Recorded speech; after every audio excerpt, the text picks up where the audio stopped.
and I want to talk about Harry and Meghan, but there's a parliamentary angle to this. We all know what the details are of that documentary series. I don't know if you endured them all, but I did. Episode 3, it gets quite serious. It's a full-on attack on Britain as a sort of racist hellhole built on the proceeds of slavery.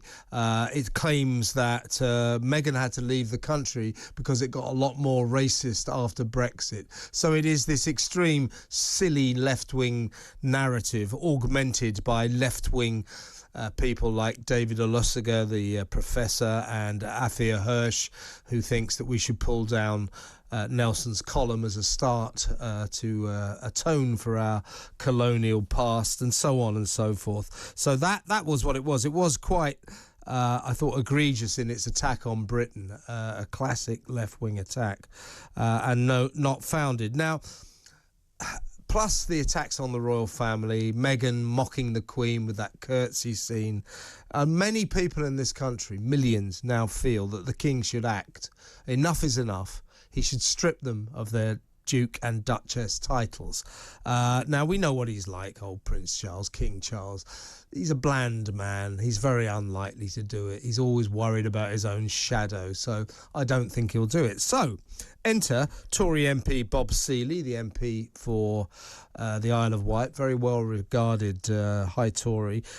He has introduced a bill into Parliament that will enable Parliament to strip Harry and Meghan of their titles. I mean, what do you feel? Do you think it's time we told this pair that you cannot behave like this with impunity? Therefore, you are no longer the Duke and Duchess of Sussex. Do you think it's time to do that?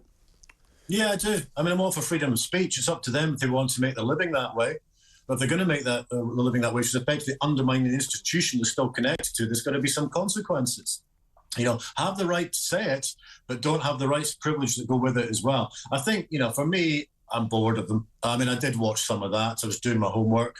But it does get quite serious. And I mean, there's a lot of allegations that have been used there. People are framing it in the wrong ways. I think Meghan, in a lot of ways, at the beginning of this whole thing, was treated in some ways unfairly. But they're hypocrites. You know, for instance, they wang on about climate change, yet they arrive at awards ceremony presenting a sustainability award in a private jet. And they go to polo. Harry went recently to a polo match in a private jet. So I'm not going to buy him telling the rest of us plebs how to live our lives in terms of net zero when he's not actually walking the walk himself. And also on media intrusion as well. One of the reasons they left was because they were sick of media coverage. Yet, bite the hand that feeds them. I mean, look at Netflix, look at Oprah. They're doing this time and time again. So they're having their cake and eat it. So they can they've got to face a choice. If they want to be celebrities with a royal backstory, fine. I'm sure there'll always be someone to pay them for that, but they shouldn't have the privileges that go alongside that. I agree.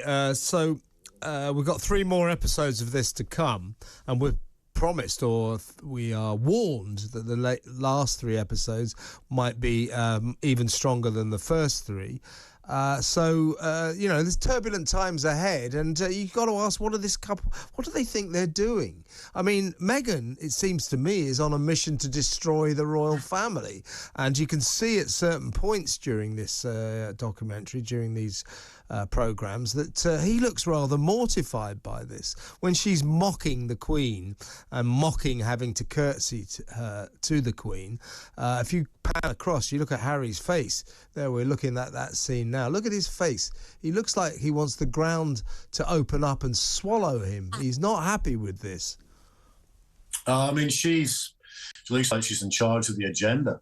I mean, but this is about a cash cow. It's about milking the machine. It's about the attachment to where Harry's from and making a lot of cash out of this. But at the same time, wrapping it around a lot of virtue to try and tell the rest of us how to live our lives while they do their broadcasts from glamorous houses in Hollywood and fly on private jets. You know, I had a lot of time for the Queen. I'm not a royalist, but I had a lot of time for the Queen. And the main reason I had a lot of time for the Queen was her decorum, her consistency. She had a sense of duty, whether you agree with the royal family or not. She fulfilled that with a lot of decorum and stoicism. These two, they're making a fortune, but their motives, money. Yeah, it's effectively effectively about making money. They're going through Netflix, they're going through Oprah, and basically using the channels that they have previously wanted to get away, or they stated they wanted to get away from. So they can't have it both ways, but they are. And they keep telling lies, or as they call them, their truth. And it can't go on like this. Some action has to be taken to at least tell this awful couple that what they're doing is not acceptable. We need to do something. So if King Charles is too timid to do something, I hope Bob Seely's attempt to introduce a bill that would enable Parliament to strip them of the titles succeeds.